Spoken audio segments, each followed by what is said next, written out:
Hey everyone, and welcome. Today we are going to dive into something we all experience literally every day, but maybe don't totally understand: humidity.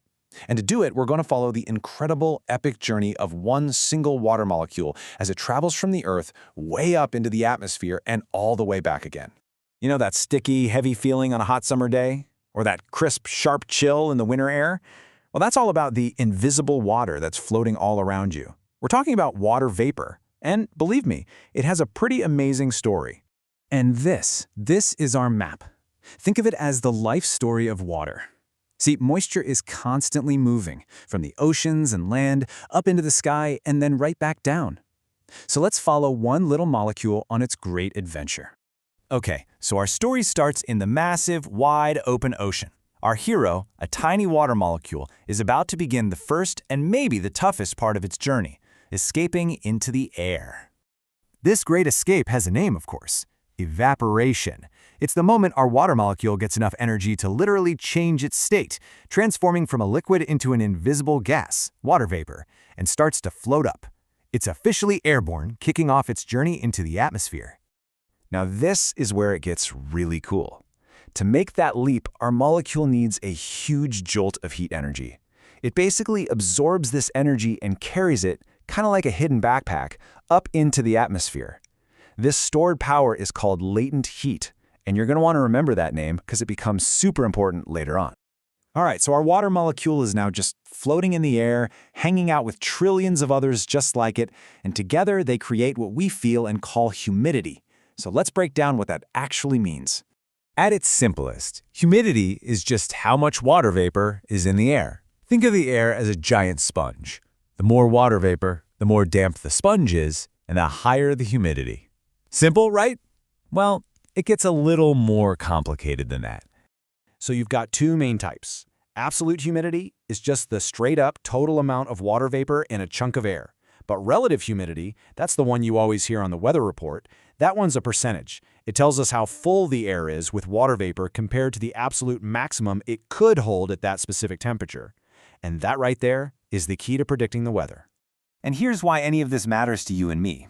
When the relative humidity is high, the air is already packed. It's crowded with water vapor. That means your sweat can't evaporate easily to cool you down. That is the science behind why you feel so sticky and gross on a humid day. You know, every bit of air has a tipping point, and it's called the dew point. It is the exact temperature where the air becomes completely full. We're talking 100% relative humidity, and it just cannot hold one more drop of water vapor.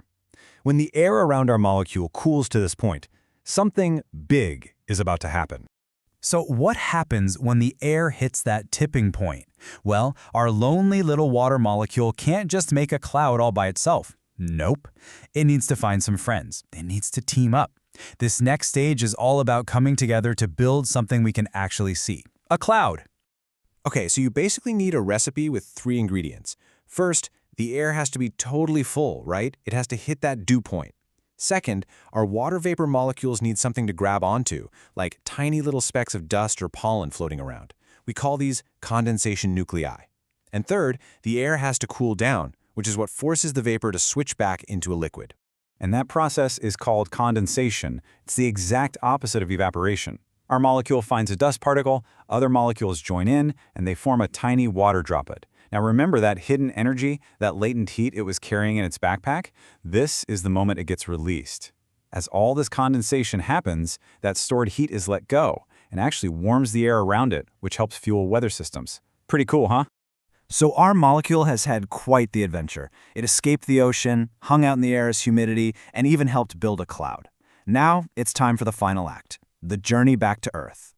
As more and more water molecules join the party inside the cloud, the droplets just get bigger and heavier, and eventually they get so heavy that the air can't hold them up anymore and they start to fall. We call this, of course, precipitation. But how they fall, well, that depends on the kind of journey they take. So the first way our molecule can get back home is by taking the scenic route right over a mountain. This is called relief rainfall, or sometimes orographic rainfall. The key here is the barrier, the mountain. As moist air blows in from the ocean, it smacks into the mountain and has nowhere to go but up. And, as we now know, when air goes up, it gets cold. So as that air is forced up the one side, the windward side, it cools to its dew point, clouds form, and it dumps all its moisture as rain. By the time that air finally makes it over the top of the mountain to the other side, the leeward side, it's basically dry, creating what's called a rain shadow, where you get very little rain at all. Now, for a second route home, the express elevator. This type of rain is called convectional rainfall, and it's really common in hot places where the ground basically acts like a hot plate, sending moist air shooting straight up into the sky. And this shows you exactly how it works. The sun just beats down on the land, heating it up, which in turn warms the moist air right above it. This hot, light air rises incredibly fast, kind of like a hot air balloon. In a lot of tropical places, this process creates a daily downpour. People even call it the 4 o'clock shower. So let's recap it real quick. The ground gets hot, the air shoots up super fast, it cools way up high, and bam, you get heavy rain, a lot of times with some thunder and lightning just for dramatic effect. It's a really intense, but usually pretty brief return trip. And finally, our little water molecule might just get caught up in a battle of titans. This is called cyclonic or frontal rainfall, and it happens when two massive, different air masses collide with each other. What you're seeing here is a warm air mass running into a cold air mass. Now, cold air is dense and heavy, so it acts like a wedge, forcing the lighter, warmer air to slide up and over it. This collision line is called a front, and it is where all the action happens. As that warm air is forced to rise, it cools, and you get precipitation. So there you have it.